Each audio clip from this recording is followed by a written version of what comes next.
start the YouTube. We're good to go. All right. Thank you. I want to welcome everybody to the Wildwood Council Planning and Parks Committee meeting for February 21st. We will start with a roll call. Travis. Councilmember Clark. Here. Councilmember Ottenberg. Councilmember Farmer. Here. Councilmember McCutcheon. Here. Councilmember Rambo. Here. Councilmember Flasher. Here. Councilmember Galani. Here. And Chair Bartoni. Here.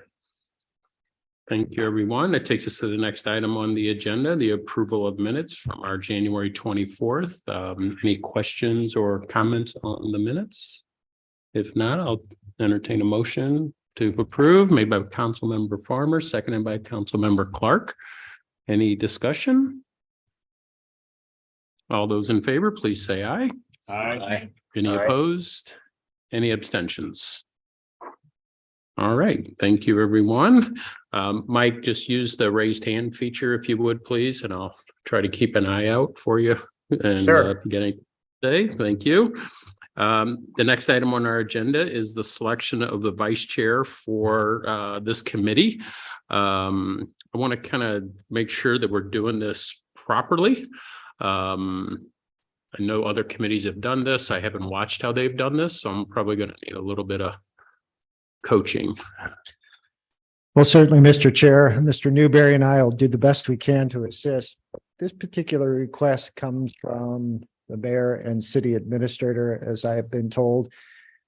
Occasionally, the chairs of the committees are not available for the scheduled meetings.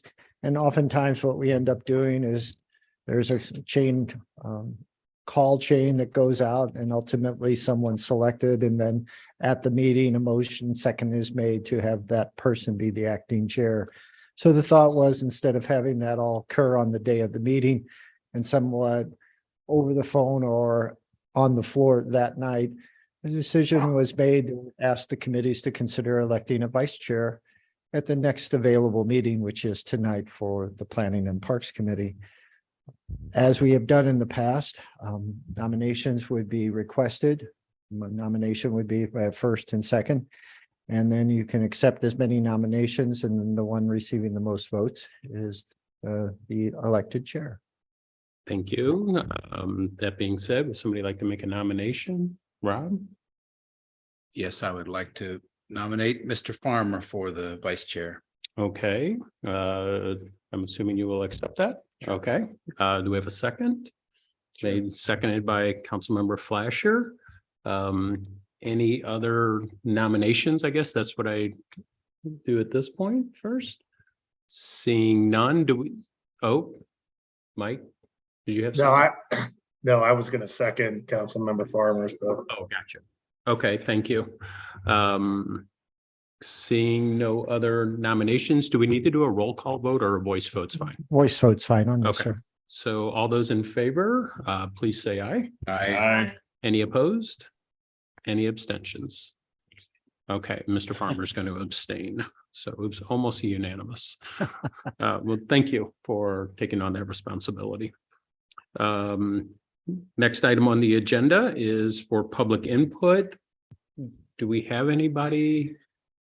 Mr. Chair, the one attendee we have is our park superintendent, Kristen Nager. So Okay, all righty. I'm going to assume that there's no comment there and nobody in the audience. So we'll just move on to action items. We have 3 planning matters. First one being St. Louis County, the digital and e-plan submissions. I think we got an email on this the other day. Mr. Bunich, this is for you. Thank you again, Mr. Chair. Mr. Chair and members of the committee, this particular item is not for action. The department believed it was appropriate and far-reaching enough that ultimately some of your constituents may contact you and ask the question of what's going on. Tried to submit something to St. Louis County. They've rejected it because it's in paper, not digital form, et cetera, et cetera. So I just, as the department, wanted to provide you some background. So in the event you do get those types of questions or concerns, you're at least in a position to say, yes, we've talked about it and we're aware of it. And the department's public works, planning, and administration are working on it. First and foremost, from what has been described to the Department of Planning by St. Louis County, This particular conversion from paper to digital has been underway for a number of months. Obviously, St. Louis County accepts a great number of permits on any given day and throughout any given year. The intent is to streamline the process and make it more user-friendly.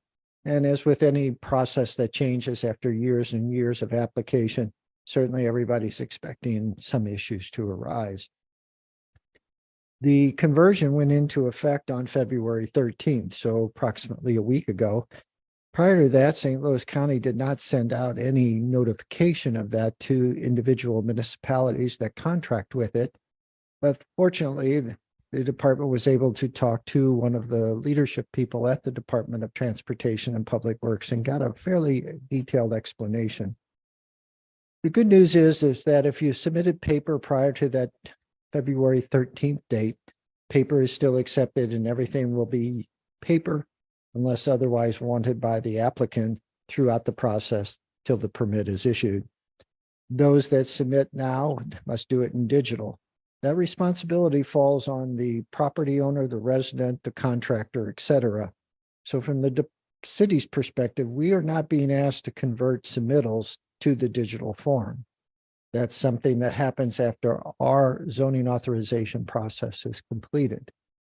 That resident, property owner, contractor, etc., has to basically figure out a way to basically create a digital format that then can be submitted online to St. Louis County. There are some benefits to this. Obviously, an online submittal is quicker and can be done from anywhere. To date, satellite centers and the government center in Clayton were the only options for submittals. There is not as many required sets of plans, so there's a savings in terms of cost. One digital set versus 5 paper sets. So it's just environmentally good and from a cost perspective better. And from what I've been told, the process should speed up substantially by this change over. Acknowledging all of that, the city of Wildwood isn't going to just stand on the side, so to speak, and kind of hopefully not just let our residents flounder in the water, so to speak. And the good news is, through the support of City Council, the MyGov software program is being implemented now and will go live in mid-March. And the good news about that is the city will also start accepting digital submissions. And hopefully that digital submission will dovetail very easily into the county's process as well. Now, the city will continue to accept paper submittals. We will not basically have a hard deadline, but as we move through the months, I'm sure we'll see less and less of them and more of the digital applications. And so that's the good news. Although nothing was planned, but we've kind of coordinated the two within a matter of a month's time.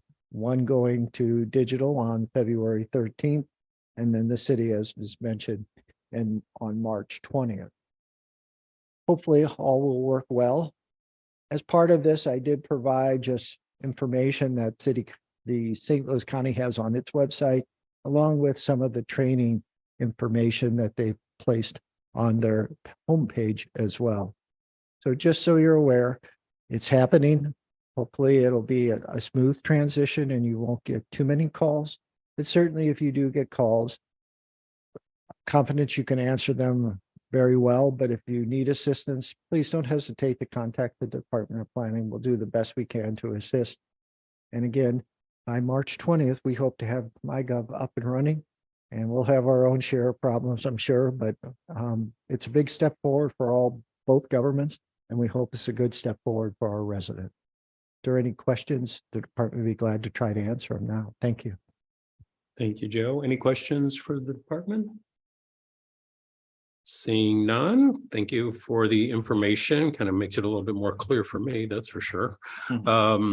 Next item is the Center Avenue bid specifications. Mr. Vunich. Thank you again, Mr. Chair.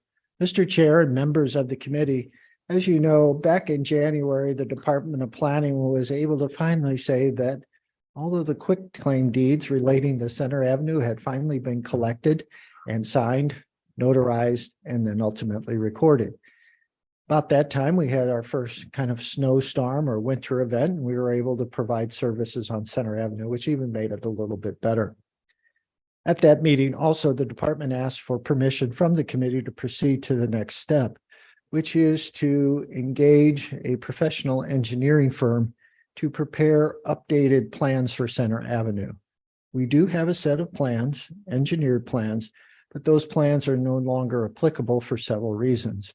Primary among those reasons are as follows. Development has occurred along Center Avenue in that period of time. The city's been able to acquire additional right-of-way, and the character of Center Avenue has changed due to those developments. Secondly, there have been some changes relative to the design based upon input from the residents that live on Center Avenue and use Center Avenue on a daily basis. Many want a pedestrian facility, a sidewalk. And so with that in mind, the committee did authorize the department to pursue a proposal. The committee, as part of that proposal, responded to the department's request as well to authorize it to contact Doring Engineering. Doring Engineering had done the original set of engineered plans, as well as the most recent resurvey of Center Avenue. And so from that perspective, the feeling was amongst the departments of Public Works and Planning that with all that background information, their participation would not require much of the startup that we see in a typical project of this nature, and we would end up saving money and reducing cost. The department has provided to you tonight the proposal from Doring Engineering. That proposal was thoroughly reviewed by our Department of Public Works, and in their opinion, the price is good. It's an extensive project in some regards because it includes several components, but all in all, it's about a $30,000 project.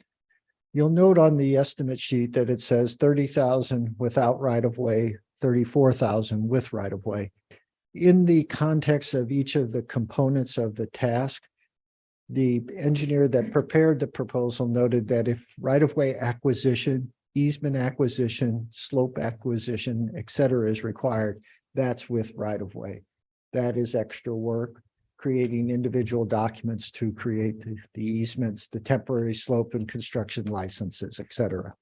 So tonight, the department is presenting this proposal and requesting a favorable recommendation regarding it based upon what we believe is a very, very competitive proposal due to past work on this particular project. Thank you. Thank you, Joe. Any questions for the department? Would somebody like to make the motion? Made by Council Member Farmer, seconded by Council Member Flasher. Any questions? Anybody? I do have one. So, and this, just to kind of help me remember something, we don't have to get a competitive bid on this, correct? Because this is kind of like a consulting part or something. Exactly. The policy and the rule of thumb is we always seek at least 3 bids on any project, whether it's brick and mortar, so to speak, or a soft cost like engineering, design and engineering. Oftentimes we end up with maybe 2 or 3, maybe not always 3. In this particular case, at that January meeting, that is why I referenced, we think we can basically get a very, very competitive cost without the necessity of getting bids. Also, in the state of Missouri, you can only ask for qualifications. You can't ask for a proposal with costs from competing engineering firms. You have to get their qualifications first. Then you pick one and negotiate. If you don't like the price, you go to the next. And so it's a state statute, but sometimes hamstrings communities, I think. But in this case, I wouldn't proceed forward with it to you unless the Department of Public Works, who sees a lot more of these contracts and components than the Department of Planning, would have endorsed it. Okay, thank you for that reminder for me. So any questions? Go ahead, Rob. I do. This is really kind of a general question. The Public Works Department invariably has a 10% contingency in all their contracts and basically every proposal that we see. Sometimes you can't find three people to bid on it, but there's always that contingency. And I'm wondering, is that less important in these kinds of consulting projects, or should we start building that in as a matter of course, or what are your thoughts on that? What I've found, at least from the perspective of the Department of Planning, and we do some of these every year, is that contingency clauses or contingencies in design, in construction is almost universal. You need it. The department used to not do that. We are going to start doing that. So when you see proposals, there'll always be at least a contingency added now. Great. In these situations, I think we looked at the steps, we've looked at the task under those steps, and we didn't see anything that would necessarily cause us to think that we need something more to protect us for the future. Thank you. Anything else? Okay, all those in favor of the department's recommendation, please say aye. Aye. Any opposed? Any abstentions? Thank you, Mr. Bunich. The next item under planning matters is the recent development trends. This is typically an FYI for the committee, but if anybody has any questions, Deborah, go ahead.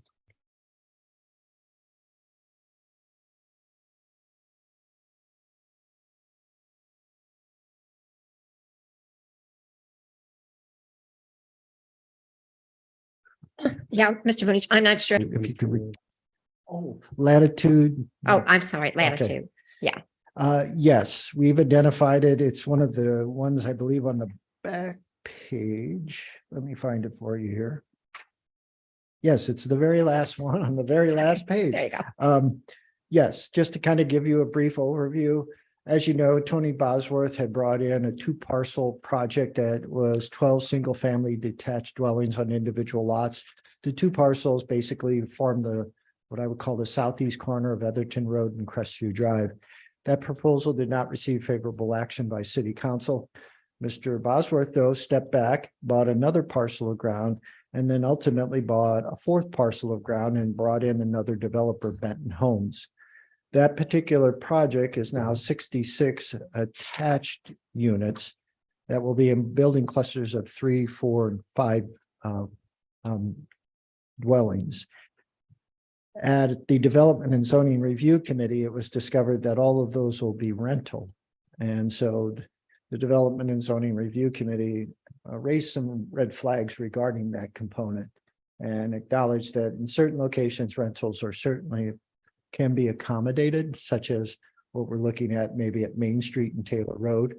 But at this location in an area of detached single-family dwellings that are all owner occupied for the most part, that raised a concern. And so the Development and Zoning Review Committee completed its consideration. We've not really talked much to Mr. Bosworth or Benton Homes since then, so I don't know what steps they're taking. And I would just note that Mr. Galani was present at that meeting. If he'd like to add anything, certainly I'd be glad to yield the podium. So can I have a follow-up question? Yeah, sure. So it's not going to be the same design that he brought forth before? No, unfortunately, in some regards, we've kind of always leaned towards single family detached on individual lots. What they're looking at is something more akin to, like I say, 3, 4, and 5 unit clusters in basically forming what I would consider a single building. And how many acres is it? It's over 7 acres, just over 7 acres, the combination of the 4 lots that form it. One of the things that is positive about it is they show us pretty substantial dedication of land area for Main Street, much greater than what we typically ask for. Code basically says no more than 20 feet of land dedication. I think they're showing up to 34 or 38 feet. So high density? It is high density, but it is in an area that accommodates it. It's neighborhood general. Thank you. No problem. Mike, did you have anything you wanted to add? We can't Sorry, hear you. had to There unmute, you go. sorry. Yeah, no, I mean, Joe said it pretty well. I mean, it just seemed that I'm gonna email you guys the package that Mr. Bosworth had shared with us for that meeting that kind of shows some of the elevations and the designs that they were proposing, just so you can take a look at it all and see what you think. But, you know, from what we had, myself and Councilmember Garitano and the mayor had kind of thought that there seemed to be one of the designs that was forward facing on Atherton Road literally looked like apartments, like a wall of just windows and doors. It wasn't very aesthetically pleasing, or didn't really seem like it matched kind of what you would expect in Wildwood. And so the back sides where the garages and the doors were actually seemed to look a little bit nicer than what the forward facing on Atherton Road looked like. So we provided that feedback and mentioned that there would probably need to be some significant adjustments to the elevations and the design from an aesthetic component. I mean, they had James Hardy siding, and we also mentioned that they probably need to add some more stone and brick features to the forward facing side of the property. So definitely needs some work to be done, but I'll share with you the package that the developer had shared with us, so you guys can look at it. And if anybody has any questions, just reach out. Any other questions for the department for development trends? Okay, seeing none, we'll move on to park matters, which we have 7 of those. First one being the Wildwood Farmers Market. Mr. Newberry. Thank you, Mr. Chair. Excuse me. Mr. Chair and members of the committee, the department has prepared for your consideration a memorandum regarding the upcoming 2023 Wildwood Farmers Market, specifically relating to engaging a farmers market manager to manage the operation of the market. The department has, or excuse me, the council has supported in previous years an individual named Natalie McAvoy, who has been the farmers market manager since 2018. The department is presenting to you tonight a memo recommending that Ms. McAvoy be re-engaged as the farmers market manager. Ms. McAvoy has contacted the department this year to express her interest in continuing as the market manager and at the same compensation rate as previous years. That compensation rate is $18,000. The budgeted amount for the farmers market is a total of $20,000, $18,000 for the farmers market manager salary, $1,000 for her use as for certain purposes like advertising and attending conferences. And then the additional $1,000 is for the department to purchase anything it needs to support the market. So before the committee tonight is a recommendation for the committee to support a favorable recommendation to the city council to engage Natalie McAvoy as the farmers market manager for 2023. Thank you, Travis. I've been a big fan of Natalie. I think she's done a wonderful job. So would somebody like to make the motion to move forward? Do I have a second? Seconded by Councilmember Farmer. Any questions or comments? Teresa, go ahead. Concerning the farmers market, I'm just wondering, I went to the Ferguson Farmers Market last year and saw that they have allowed people to have their booth for like busking. So somebody sets it up and then they play guitars and sing or something and have a bucket for donations instead of selling something. Do we have any kind of restrictions on that? Or would we be able to do something like that for busking or magicians or whatever they are? Councilmember Clark, that has been a point of discussion with the farmers market manager. I don't believe the city would have any restrictions in that regard. It is at the manager's discretion to coordinate something like that. In previous years, we had considered partnering and assisting Ms. McAvoy in partnering with a yoga company here in town to do some yoga like they do in the Tower Grove farmers market area. But that has not been something that Ms. McAvoy has pursued, but we can certainly communicate your question to her. Thank you. Joe, go ahead. Yeah, I think Natalie does a great job, and the farmers market gets, I hear a lot about it. People enjoy it. I think I asked this last year, maybe I'm misremembering, but I'm wondering if it might be worthwhile to see if she might also like to participate in kind of helping out with the Christmas event. I know that's a Wildwood Business Association event, but that takes on, I think, a level of activity from City Hall that would be, I mean, she's doing it for most of the year anyways. It's not that dissimilar other than getting a tree and having Santa make its way from the North Pole. Sort of thing. It's a similar feel. Right. So I don't know if that's an appropriate time to bring that up now, but if we're doing a contract, I don't know how much extra that would be. It seems like maybe not that much. I don't know. To Mr. Farmer's question, I would just two items and then Mr. Vunish wants to weigh in. The contract is from January of 2023 to December of 2023. So it covers the full calendar year as it's written today. And my second point was, Mr. McAvoy does host a holiday market under the contract that has been added as an extra by her with the support of the city, which is a separate event than what you're referring to, but Mr. Vunish deals more with that event than I do. So. Thank you, Mr. Chair. Mr. Farmer, actually, last year, informally, we did contact Ms. McAvoy to help with the food vendors. Since the farmers market has a good share of them and they have a good experience with her, we thought her making that initial contact. And that's why I think we had a nice variety of food vendors at this year's market. But as Mr. Newberry said, we can certainly ask and then ask her what that additional service would cost. And then when we bring it to City Council to support it tonight, we can identify that as why it's a $20,500 contract or something akin to that. Okay, that would be awesome. Great. Any other questions? Seeing none, all those in favor, please say aye. Aye. Any opposed? Any abstentions? Great. Thank you, everybody. Thank you, Travis. Next item on the agenda is e-bikes. Mr. Bunich, they're everywhere. Yes, they are, Mr. Chair. Thank you, Mr. Chair.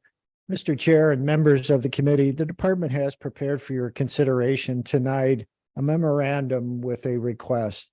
The request is to allow the department to investigate the proposed policy or ordinance changes relative to e-bikes.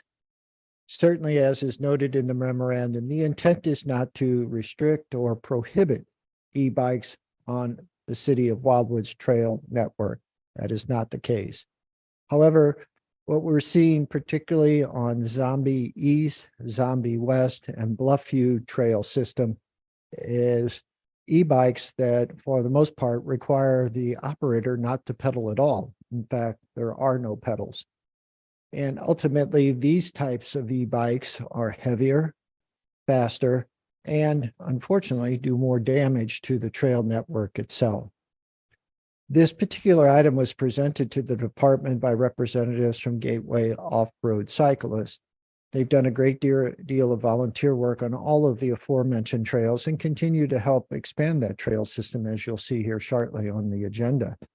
As well as only not expanding the trail network, they also maintain it for the City of Wildwood in many cases, removing fallen trees, addressing erosion that may occur from large storms, or just when people use it when they shouldn't because it's wet ground and it leaves ruts or damage. The department, utilizing what it believes one of the better sources in the region, St. Louis County, identified their policy for e-bikes. That particular policy, I think, is a good kind of middle of the road policy and certainly addresses one of the concerns about the larger e-bikes that have no pedals, that for all intents and purposes, more look like a motocross cycle than anything else. So tonight, the department is providing you the background and requesting that the committee authorize the department to proceed forward with further investigation of a policy, which would then be returned to the committee for final action. Oh, sorry. Great. Does somebody want to make that motion made by? You have a question first? Okay, sure. Go ahead. Yeah, we accommodate elderly and limited mobility folks with electric scooters and so on and so forth on any trail that that their machine is capable of accessing. I'm not concerned about the asphalt, the hard surface trails that we have, but anything else, these things have the wheel spin is what's doing the damage, the torque with these big tires. And it doesn't take much of an electric motor to cause that sort of damage, particularly in wet conditions and so on and so forth. So I guess my question is, has there been a groundswell of interest, or have people just been going on the trails without permission and we're trying to get ahead of that? Or what's the motivation for, it's a great idea to look at it, but I'm wondering if we're trying to catch up to a problem or if we're trying to get ahead of a problem. With the chair's permission, Mr. Rambo, what I would probably say is we're paralleling the problem. Okay. It's just starting to emerge as more and more people find Bluffview, find Zombie East and West in the Rock Hollow Valley. What we're seeing is more and more these types of instances occurring. There are not a great number of them, but from the leadership at Gateway Off-Road Cyclists, they're seeing it enough that they've kind of raised the red flag to the city and said, you know, we're talking to the people when we see them on the trail, but certainly they can ignore us and proceed forward. And we'd just like to be able to tell them, you know, there's a policy or there's an ordinance that prohibits it. And that way we can preserve our trails and protect our users. So I'm on their side. It's the same philosophy as a mixed use trail. You can't, hikers and cyclists have trouble sharing equestrian trails. They just do. And this is kind of a different version of that same difficulty, and with a lot more damage. And people are gonna, you know, I'm going up this hill, I'm going down this hill, and so on and so forth, and just having fun, not recognizing that they're causing lots of damage. And so what I would, you know, suggest looking at is if we can limit these e-bikes to the hard surface trails or something like that, because we have a bike rack at every trailhead and people can ride their e-bike to the trailhead if they want to, but then expect to walk if they're able-bodied, and we can make some sort of accommodation for folks that aren't, that have to, you know, have an e-bike, but they get off it and get on a wheelchair or something like that. You know, there's always going to be those cases, but I think we need to be real careful, because this is going to, as e-bikes grow, it's going to cause a whole lot of damage that we don't want to be paying for, and that GORC doesn't want to do either. So that's my 2 cents on it. Did GORC, they're at least somewhat opposed to this because it's counter to the intended use for the trails that they're maintaining. Is that not the case? Yes, and again, their leadership kind of brought the issue to the department and just requested that we look into it, because again, they're trying to self-police and explain why those particular types aren't good for the trail network for several reasons. But again, it's hard I would never want an individual out on the trail there enjoying it, having to become the police officer, so to speak, and try to stop someone. I'd prefer it that we have something in writing. We can post it at the parking lot areas, and then obviously do our best to ensure safety of all users. And we will look into your suggestion of written it down. So when we come back with the particular policy or components of the ordinance, hopefully I'll address it as satisfactorily. Yeah, I think what we have today is pretty darn good already, and we can just post signs at the trailheads, and people can park their e-bikes there and whatnot. I would hate to open this can of worms because e-bikes are growing, and even if it's limited to 20 miles per hour, 20 miles per hour up a muddy hill is still going to do the wheel spin thing because of the weight, the way, you know, bikes are weighted and so forth. And it doesn't happen with bicycles. So I'm sorry, I'm preaching, but I really feel that this is something we need to get right. So Okay, thank you. Any other questions or comments for the department? Okay, does somebody want to make a motion? Made by Council Member Yes. Clark. I will make a motion to go ahead with the recommendation and implementing Dr. Rambo's suggestion. Well, I don't think we're looking to implement anything. We're just looking to do the research at this point, correct? Yes, I want to Look at- work with the city attorney see what we can or can't do, draw on his experience from other communities, particularly out in St. Charles County, which has a pretty extensive trail network, much like ours, and then kind of bring it all together and bring it back for one final action. Okay, And, hold on Real- one very second. quickly. Okay, sure. and that is what I was suggesting, but to, with that in mind, I guess is more. Correct. Yeah, that makes sense. And do I have a second? I want to get a second first made by Councilmember McCutcheon. Okay. So Rob, go ahead. Just real quickly, they have an extensive trail network, goes all over the place. Ours, the highways are the paved ones. And they take folks to the mixed use trails and the hiking trails. So it's kind of a different situation. It's not like people need to get from point A to point B and they're going to go on a muddy trail because the alternative is to not be able to do it at all. So I think our situation is different from St. Charles County. I just want to caution you to. Certainly, and like I say, I draw on the other resources just to make sure we're not creating the same mistake over again. Thank you. Great, thank you. Any other questions or comments? Okay, seeing none, all those in favor of the motion, please say aye. Aye. Any opposed? Any abstentions? Great, thank you. Look forward to the report, which kind of is a good segue to Bluffview Park construction. Mr. Bunich. Thank you again, Mr. Chair. Mr. Chair and members of the committee, when Bluffview Park was first opened back in 2015, there was a single track trail that was for the most part in place. And that single track trail basically connected on the southern end to the Al Foster Memorial Trail and then worked its way up to the area ultimately that became the parking lot. That particular trail became kind of the origin of all of the other trail components that have been constructed both by the city of Wildwood as part of the original grant application that opened Bluffview Park, and then subsequently by Gateway Off-Road Cyclist. That original trail came up the hill, so to speak, and then cut through the bluff area. So those that went to the bluff area, let's say more for contemplative purposes, ultimately would have a lot of company from bicyclists and others as they either came up the trail breathing heavily or were about to go down the trail for some excitement. And so the discussion as we moved into phase 2 of the Bluffview Trail improvements was to reroute that particular portion or a section of trail from the bluff and ultimately provide the bluff with a little more quiet, peace, and serenity.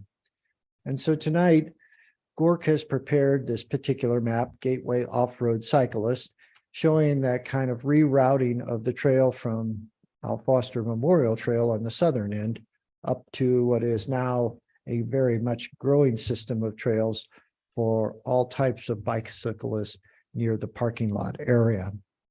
Additionally, Gork would like to proceed with a family skills loop course, and that is being highlighted by Mr. Newberry in the cursor. And in both instances, the trails will be natural surface, they'll be single track, and they'll be constructed by volunteers with the organization at no cost to the city.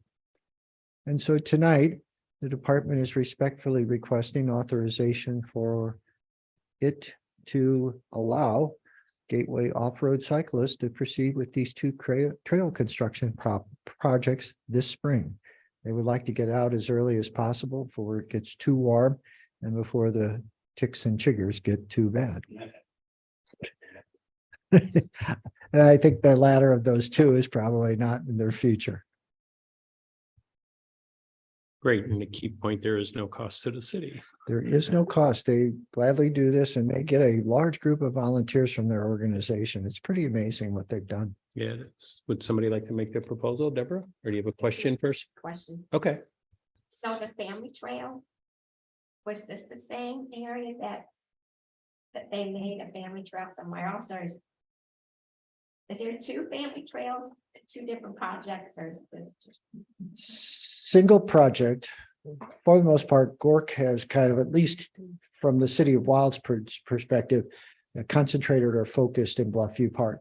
They still do trail development and maintenance in Greensfelder County Park, which there was the original location where many of the mountain bicyclists got their start. But yes, a single project. They have the Striders Trail, which is the little kids trail. That's just this small loop. And the kids really, the bicycles don't even have pedals, and it's kind of fun to watch. They did the loop, or excuse me, the flow trail, which is that downhill half mile. And then they've done the skills course and the hub, which is just another offshoot. And now they want to do the family skills course. And then obviously the city's asked them to consider the relocation. So we can kind of maintain this. The Bluff is kind of a special quiet place. Great. You want to make the proposal then, Deborah? Yeah, I move that we accept the department's recommendation to move forward with court creating additional trails at Bluffview Park. Okay, and seconded by Councilmember Fleischer. Question, Rob, go ahead. Yeah, this probably should have come before the motion, but especially since it's my ward, but Gork has done a great job over there. That pump track is really nice. The write-up that you have talking about the family loop suggests that the family loop is mostly downhill, and I submit that loops don't work that way. It will be half downhill, half uphill. My But apologies. more to the point, and you might want to correct that, but more to the point, the southern terminus where the new trail plugs into the old trail, that looks like a pretty acute angle. And there is some wideness there, but I'm wondering if that can be modified a little bit to make it a little bit less of an acute angle, because the temptation will be to just continue on toward the bluff, and we're trying to stop that from happening. So that's my only suggestion. But I give them their props for what they've done over there. It's looking great, and I'm really happy that we're leaving the bluff to hikers and more placid users, and keeping the bikes off of the trail. So that's it. With the permission of the chair, Sure. I'll correct my characterization, and then I'll ask the representatives from the organization to revise that section of trail so we get more of a 90-degree or something. That way we can provide better safety or something. Yeah, if it's going to be a loop for them, it can bend back and merge with the trail at a nice shallow angle, and they won't be even tempted to go back the other way if they do it, properly. And not familiar with that intersection there, but I think they can do better. That's all. Yeah, it's not much of an intersection right now, and that's what I think they're trying to avoid as well. But we'll see what we can do, and I'll ask them to take a look at it, revise the map before this is received and filed by City Council. Awesome. Thanks. Thank you. Any other questions? Seeing none, all those in favor of the motion, please say aye. Aye. Any opposed? Any abstentions? Thank you. Look forward to what they do there. They do good work. Next item on the agenda is the bid results for the hard court area in Community Park. Mr. Boonich. Thank you again, Mr. Chair. Mr. Chair and members of the committee, tonight, the Department of Planning and Parks has prepared for your consideration a memorandum that summarizes the bidding process associated with the hard court area that's being proposed in Community Park. As the committee will recall, much of 2022 was spent discussing this particular hard court facility in Community Park and its components. For several meetings, the committee went kind of back and forth relative to what the hard court area should contain and what it might not contain due to cost concerns and constraints. Ultimately, a decision was made to go with 4 pickleball courts, a tennis court that could be converted into 2 half-court basketball areas. After that decision was made, the committee then authorized the development of the design and engineering plans and bid specifications. Ultimately, those were presented to the committee and then City Council. Key components of that discussion related to stormwater management, and accessibility from the existing parking areas that are available. Ultimately, those concerns were addressed and a set of plans was finalized. The bidding began at the end of January. It concluded about mid-February, and 3 companies submitted bids for the project. The department is identifying those 3 bids and their components associated with them. Ultimately, one bid obviously was favorable, and that's from the Ideal Landscaping Group. That is the company that's doing the project in Bluffview Park currently. And ultimately, even with the add alternate for black fencing versus the regular kind of gray fencing, is under budget for what we had estimated back in 2022. The budget as it stands now in the capital improvements program for 2023 is $400,000. As you can see, there is a little leeway in the final number from Ideal Landscaping Group. So tonight, the department is respectfully requesting authorization to present the winning bid to City Council for action in terms of legislation. Thank you. Thank you, Joe. Dan? Yeah, there was only the one bid that was within the budget. So to me, that's the one to go with. So I'd like to make the motion that we move forward with the ideology or whatever it was. Ideal Landscaping, sure. Yeah. Is there a second? Seconded, you're seconding, Deborah? Okay. Any discussion or questions for the department? Teresa? Oh, go ahead. Yeah, there seemed to be at least some heartburn with this number at the 11th hour among council folks. And so it's going to get scrutinized. So we might as well do it now. And my contingency question still applies to this, because there are things that might be vague in this proposal. The soil amendments that we're planning to do and so on and so forth. For example, they could be putting in some high-tech mechanical, an actual product that will work well. And one of the other bidding companies might have done just that.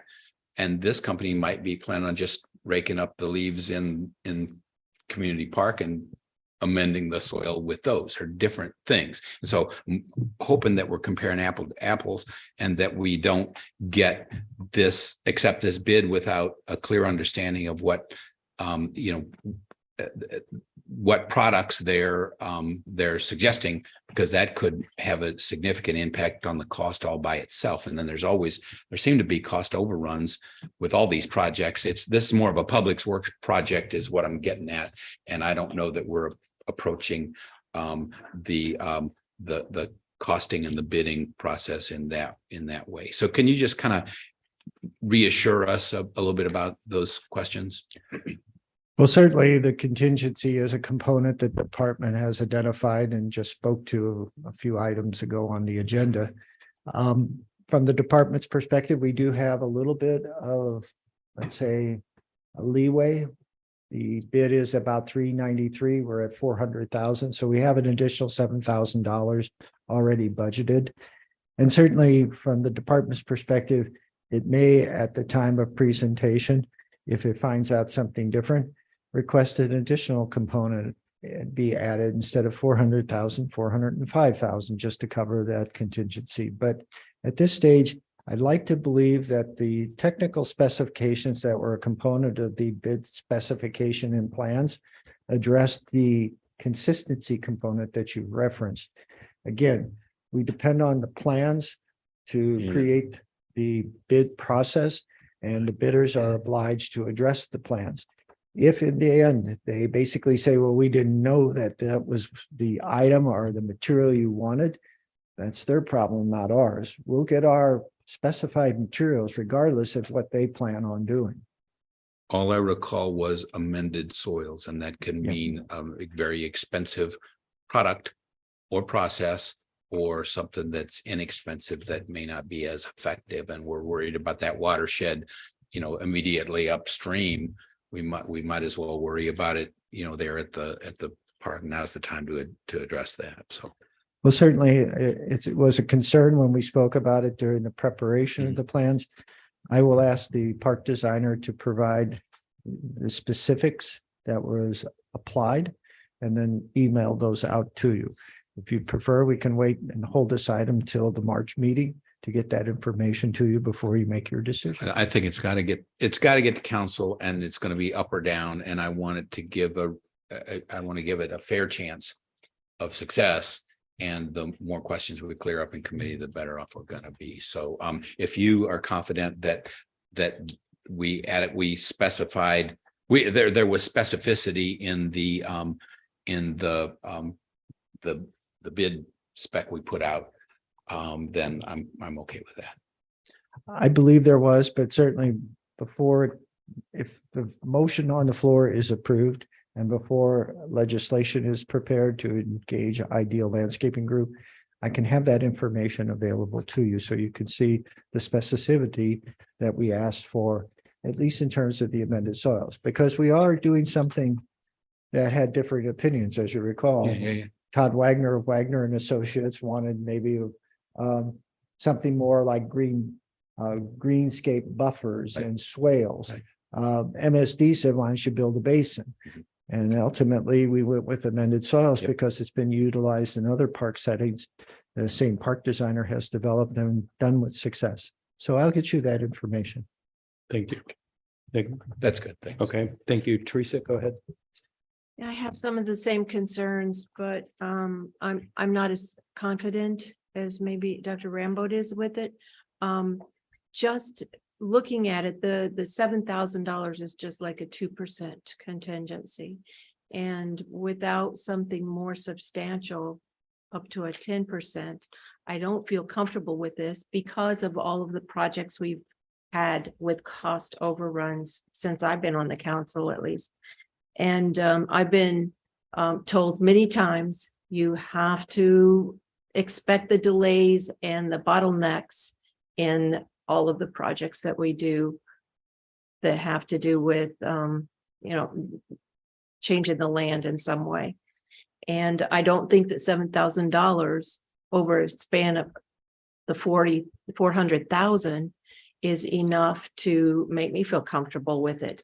If you were at 10%, you got to take it down to the bid at 360 some 63, 65,000. I wish I'd done that math, but about that, that amount to make it, to have that 10% leeway. And I don't feel comfortable with that because I would not vote yes at all on any over 400,000, because I think this is a lot of money to spend on a hardcore when we have other issues that higher on our strategic plan that need to be done and dealt with, and especially the ones that have safety issues attached to them. So and if we have to take something out, I don't know, make it 2 pickleball courts instead of 4 or whatever it takes to get it down. And maybe they can do it for that and they just know some other way to do it. I don't, but I don't feel comfortable with that so close to our budgeted amount because we started at 100,000. Well, certainly when we started with the original guesstimate or estimate, we were thinking of just pickleball, and as with some things, they grow. Again, just to advise, this particular project came out of committee, not necessarily the department. And so from that perspective, there was support on the committee to proceed forward. I appreciate that there is not a lot of contingency. Typically, what I found with the parks projects is when we're working on easement or other people's property, which is the case with the pedestrian bridge, there's always, there are delays, there are unexpected twists and turns. We had to basically address easements, we had to address a grand tree, we ultimately addressed the gore strip. Ultimately, that project went from around $105,000 to $150,000, but we saved the grand tree. We addressed the gore strip that was problematic for all parties. And so something good came out of it, the delay and the additional cost. As I say, I can't guarantee you that I would not be back here with a change order at some point in the future, because as with any project, once you break ground, you don't necessarily know what's beneath the grade. We have done borings and we believe we understand, but that's not a guarantee either. So as I say, I'll defer to all of you. The contract would be written not to exceed $400,000. And if there is a change order request, it would be denied and we work from there. Okay. We have a motion on the floor. Go ahead, Rob. Yeah, sorry, guys. Yeah, the initially, as I recall, this was a proposal to find a place to put some tennis courts. And then it sort of, I believe that's true. It's definitely true that it morphed into a pickleball facility, and I expressed misgivings along with others that pickleball might be a fad. It might be the it might rule the earth someday. Who knows? But I offered to sell some racquetball rackets to anybody that wanted them. I think support would go away if we didn't have a multi-use kind of facility there with some half-court basketball and pickleball. We ran you guys through lots of hoops, more than we probably should have, to try to make it bigger, skinny it back, make it bigger, skinny it back. If we tried to skinny it back to just pickleball, I wouldn't support it. And I think there are probably some other folks like that. So I think this plan is kind of what we're gonna, it either has to sink or swim. And we just have to address the contingency problem, because this is getting close to $500,000 project that we, council wasn't really counting on, and we have to, try to do it right and give it a chance and see where it goes. So that's more God and motherhood, I guess. But thanks. Thank you, Rob. Mike, go ahead. Yeah, thanks.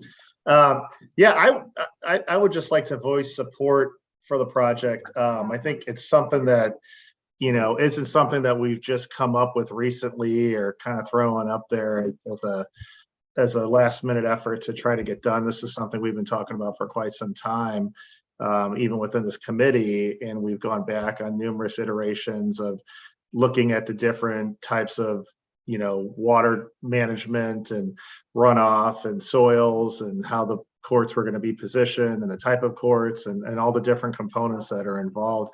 I think we've done extensive due diligence and gone back to the department to have a look and have things analyzed and taken a look at. And then now the bidding process and then the next piece of it is that, it is in the budget for this year for $400,000. So I don't know that I would say it's not something that we're prepared to have, because it's already budgeted in there to be spent on this specific project. So I think I've talked to many residents across Wildwood from all different wards, and I haven't had a single person that wasn't ecstatic with support for this type of facility, at least when you're talking to folks that have kids and families and the demographic that would be using the facility most often. So the multi-use functionality of it, I think, is also huge. And from a contingency standpoint, while there's always the possibility of contingent cost overruns in any project, regardless of scope, I think in this case, we're not talking about building a bridge or some type of mechanical functioning design or some major obstruction that would most likely carry with it overruns. It's a pretty basic structure and function. And like I said, I feel like we've done significant due diligence in the surrounding area and everything to do with the project. So, and there still is an $8,000 cushion in there from the maximum amount with the fence for any particular overrun. I think if we make it clear to the contractor that this is the deal, this is what our budget is, and there's no capacity for any type of overage over 400,000, I think hopefully we should be okay. But I think it's something that would be welcomed and well used and bring significant joy and pleasure to all those that would participate in taking part in it. Thank you, Mike. Seeing no other questions, we do have a motion on the floor to move forward with the department's recommendation.